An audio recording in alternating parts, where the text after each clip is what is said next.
Ciao a tutti amici di WeDrive e benvenuti in questo nuovo video. Siamo ancora una volta dagli amici di Auto Club Group qui a Bari, dove vi mostrerò un'auto che abbiamo già visto insieme, sempre qui, per un'occasione diversa. Qualche mese fa infatti c'è stato il lancio per la presentazione alla clientela della nuova Fiat 500e, la piccola nuova 500 elettrica.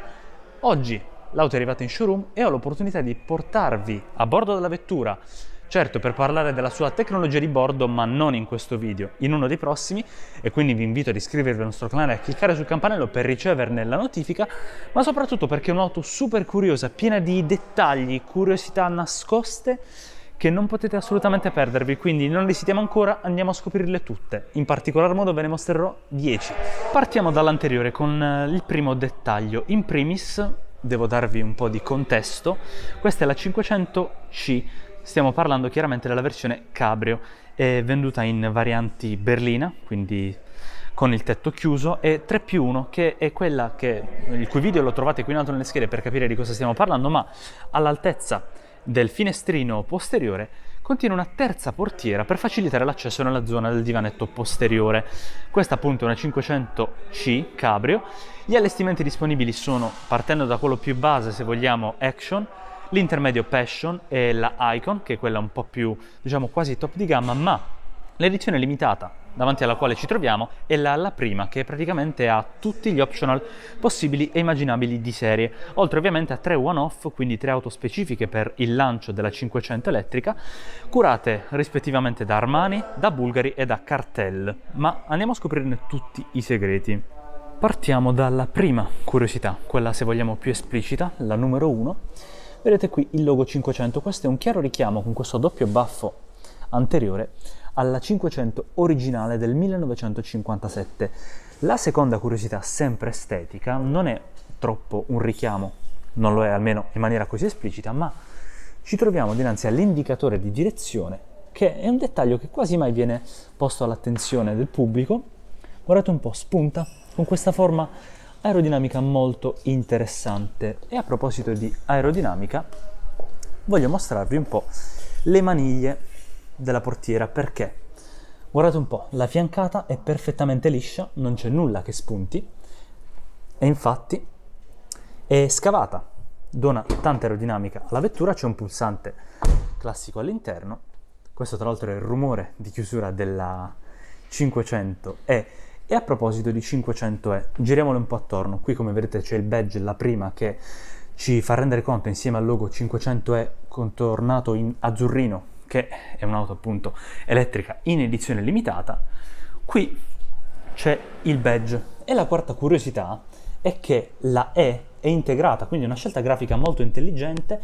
Tra l'altro c'è questo verde acqua che va appunto a formare il contorno del logo 500. Molto interessante, quindi nel secondo 0 di 500 è nascosta la E, prerogativa delle vetture elettriche.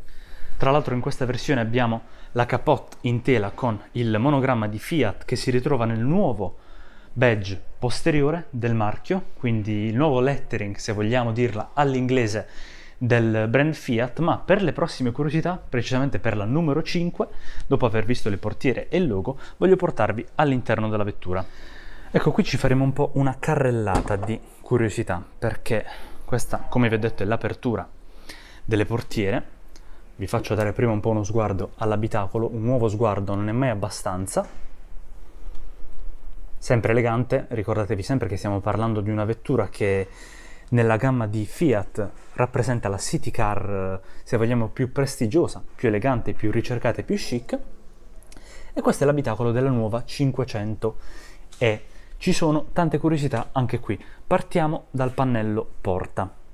Il pannello porta elegante, in questo caso bicolore, con plastiche e pelle qui sul bracciolo, se vogliamo. Abbiamo un'ulteriore curiosità. Qui dentro, penso riusciate a vederlo, abbiamo la silhouette della 500 degli anni 60 e la scritta orgogliosamente Made in Torino. Ma non solo. Questo qui è un pulsante. Vi faccio vedere cosa fa. Per questo motivo dobbiamo salire a bordo, chiudere la portiera, ve lo faccio vedere dall'altro lato. Se volessimo aprire lo sportello, come si può fare? Non vedo maniglie da nessuna parte, c'è semplicemente il controllo degli specchietti elettrici e anche il controllo per l'apertura e la chiusura dei finestrini. Qui dentro non c'è nessun pulsante. Come faccio ad aprire l'auto? Abbiamo questo pulsante.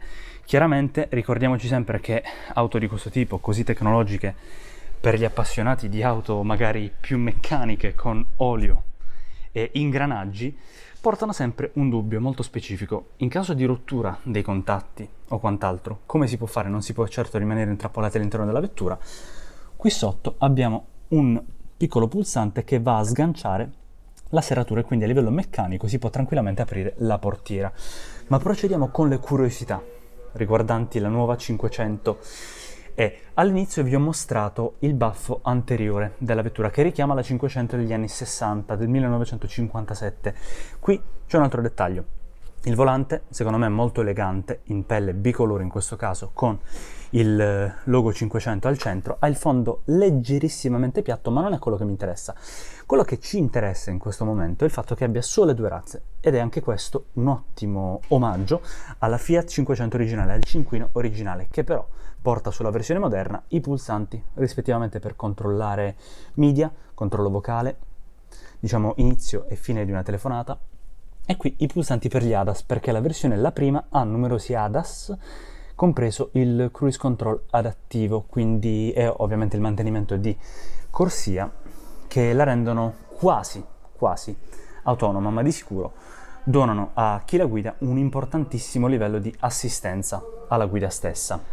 Per la prossima curiosità devo nuovamente salire a bordo, nel frattempo ne approfitto per farvi vedere la chiave della nuova 500 elettrica, questo, se vogliamo, ovetto con il logo 500 in lucido sull'opaco, e voglio appunto salire a bordo della vettura per mostrarvi degli altri dettagli. Arriviamo subito sulle poltrone anteriori, anche queste con il monogramma Fiat, con le cuciture bianche a contrasto con il beige, che donano anch'esse parecchia eleganza. Chiudiamo lo sportello, vi faccio vedere anche la plancia, ma insieme alla plancia e allo schermo da 10,25 pollici Cinerama dello Uconnect, del nuovo sistema Uconnect, abbiamo un dettaglio.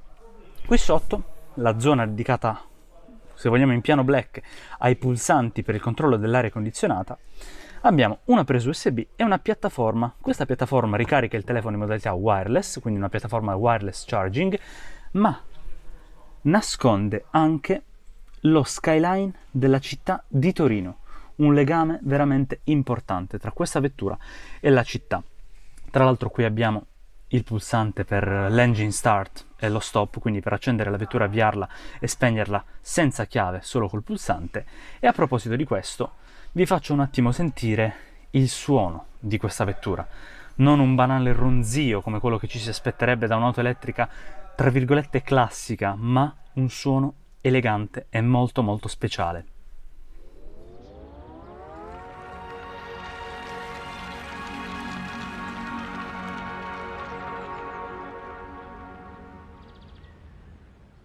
Per la nona curiosità vi faccio un po' vedere il display dell'infotainment, il Cinerama, per quanto riguarda lo Uconnect della nuova 500 elettrica, ma guardiamo un po' più in basso. Abbiamo qui il tunnel centrale dal quale possiamo controllare diverse funzioni, tra le quali l'e-brake, ma non solo. Abbiamo questo spazio dedicato ad un pozzetto con anche il posizionamento della chiave, che dovrebbe potersi ricaricare tra l'altro in wireless. Abbiamo una presa di ricarica USB e una classica 12 volt. Ma chiudendolo notiamo anche un'altra cosa. Qui c'è una rotella che permette di alzare il volume della radio, ma non solo. Guardate un po', questa zona qui è praticamente, come dire, piatta, non c'è nulla. Qui abbiamo il tunnel centrale, ma che termina a questo livello. Se dovessimo per puro caso parcheggiare vicino magari ad un palo o ad un'altra vettura e stiamo troppo stretti, possiamo tranquillamente spostarci. Guardate un po' con quale facilità riesco ad attraversare il tunnel centrale per uscire dal lato passeggero. Veramente una soluzione molto pratica, chiaramente data dal fatto che quest'auto è elettrica, ha un powertrain totalmente elettrico con il motore nella parte anteriore, ma di tutto ciò ve ne abbiamo già parlato nel nostro video focus su questa vettura. Spegniamo un attimo il quadro. Chiaramente, come avete sentito, c'era un jingle che ricorda il soundtrack della Dolce Vita. E l'ultima curiosità, la numero 10, che non tutti sanno, si trova con questo piccolo rotore. Questo selettore permette di scegliere le varie modalità di guida, chiamate appunto e-mode da Fiat. Le modalità di guida sono 3. C'è la modalità normal, c'è la modalità che permette di guidare la vettura in one pedal driving, quindi con una frenata rigenerativa molto pesante, un freno motore del motore elettrico che permette di ricaricare il pacco batterie in maniera rapida, e la terza è la modalità Sherpa.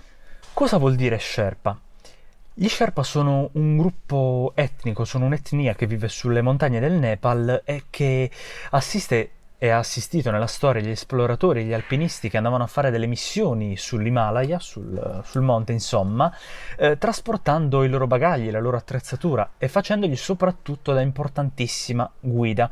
Questo è un messaggio molto importante perché? Perché in modalità Sherpa la vettura va a spegnere tutta una serie di sistemi, a depotenziarli, come ad esempio l'aria condizionata, per permettere una maggiore autonomia, aumentata praticamente all'inverosimile, con una velocità massima limitata e anche molto, ma che esattamente come gli Sherpa che si muovono molto lentamente nella neve, permette di portare a termine la missione. In questo caso la missione sarebbe riuscire a tornare a casa quando magari ci si è dimenticati di mettere sotto carica la vettura, manco fosse uno smartphone, e appunto permette di arrivare a casa e poterla ricaricare in maniera domestica o comunque con un Easy Wallbox di FCA in tranquillità, senza la paura di dover rimanere tra virgolette a terra a livello di energia.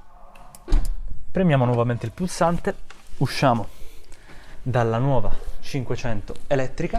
Sinceramente speravo di trovare in showroom la versione in allestimento magari Action, che è l'allestimento di partenza di base, per mostrarvi l'abitacolo nella sua semplicità e nella sua razionalità, perché questa, non dimentichiamoci, è la versione full optional, quindi con tutti gli accessori, tutti gli optional ed equipaggiamenti immaginabili di serie. Ma ovviamente la Action, che abbiamo peraltro configurato in questo video qui in alto nelle schede, ha un allestimento veramente di base, ma che permette di portarsi a casa un'auto stilisticamente interessante come la 500, ma con l'innovazione dell'elettrico, solitamente chiaramente esclusi diversi optional, sotto i 20.000 euro, e questo è molto importante per il mercato automobilistico del 2020-2021.